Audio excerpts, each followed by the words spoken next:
Hi friends, एक common problem जो daily basis पे ओपीडी में आती है दैट इज़ वाइट डिस्चार्ज। ज़्यादातर लेडीज़ इस कंप्लेंट के साथ आती हैं कि मुझे वाइट डिस्चार्ज हो रहा है, मुझे बैक एक रहती है, मेरा काम करने को मन नहीं करता है। उनके हिसाब से वाइट डिस्चार्ज का मतलब हड्डियों में से सफ़ेद रक्त निकलना या फिर बहुत ज़्यादा कमज़ोरी आ जाना। यहाँ पर एक चीज़ पहले समझते हैं कि वाइट डिस्चार्ज नॉर्मली कितना होना चाहिए और ये क्या नॉर्मल है वाइट डिस्चार्ज होना, या इसके अंदर कोई इन्फेक्शन हो सकता है, या क्या चीज़ है। पहले आप एक बात समझिए कि हमें भगवान ने हर एरिया में, चाहे हमारी आईज़ हैं, चाहे हमारे ईयर हैं, चाहे हमारा माउथ है, नोज़ है, विजाइनल पार्ट्स हैं, सब जगह हमें एक लुब्रिकेशन प्रोसेस दिया है। अगर वहाँ पे लुब्रिकेशन नहीं होगी तो सब जगह ड्राइनेस हो जाएगी। ऐसी विजाइनल डिस्चार्ज एक नॉर्मल हेल्दी डिस्चार्ज होता है जब तक वो वाइटिश और क्रीमिश, हल्का सा वाइटिश और क्रीमिश रहता है। डेली डोज जनरली जो वाइट डिस्चार्ज जो हमारा सिक्रीट होता है वो 4 मिलीलीटर तक होता है, 1 to 4।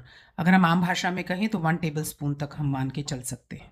तो ये एक नॉर्मल हेल्दी विजाइनल डिस्चार्ज हो सकता है, जिसको कि हम आम तौर पर ये मान के चलते हैं नहीं नहीं हमें तो प्रॉब्लम हो रही है। अनमैरिड गर्ल्स के अंदर भी ऐसा होता है, जब अक्सर माएँ आकर ये कहती हैं कि इसकी पैंटी पर हमेशा मुझे वाइट धब्बे नज़र आते हैं। नॉर्मल डिस्चार्ज है, मिनाकी के समय पर भी होता है और आमतौर पर पीरियड्स आने से पहले या बाद में भी ये नॉर्मल डिस्चार्ज होके ख़त्म हो सकता है। तो वाइट डिस्चार्ज हमेशा ही इन्फेक्शियस नहीं होता है।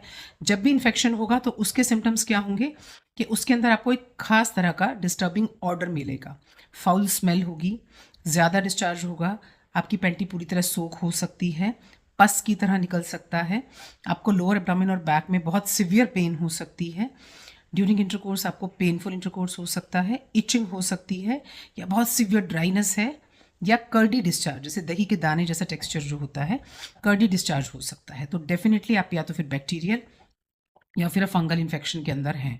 उस केस में आप जाके डॉक्टर को कंसल्ट कीजिए। परंतु वाइट डिस्चार्ज को हमेशा मत ब्लेम कीजिए कि वो आपकी कमज़ोरी का कारण है।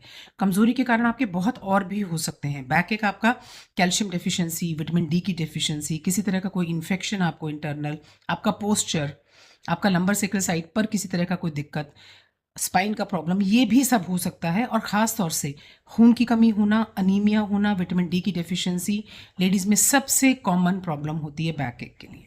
तो वाइट डिस्चार्ज को पहले डिफरेंशिएट कीजिए, अपने गायनेकोलॉजिस्ट को दिखाइए कि एक नॉर्मल हेल्दी डिस्चार्ज है या ये इन्फेक्टिव डिस्चार्ज है, फिर उसके बाद ही उसकी ट्रीटमेंट लीजिए। और अनमैरिड गर्ल्स के अंदर ये कॉमन हो सकता है अनटिल अनलेस उसको इचिंग, बर्निंग या कोई और प्रॉब्लम ना हो।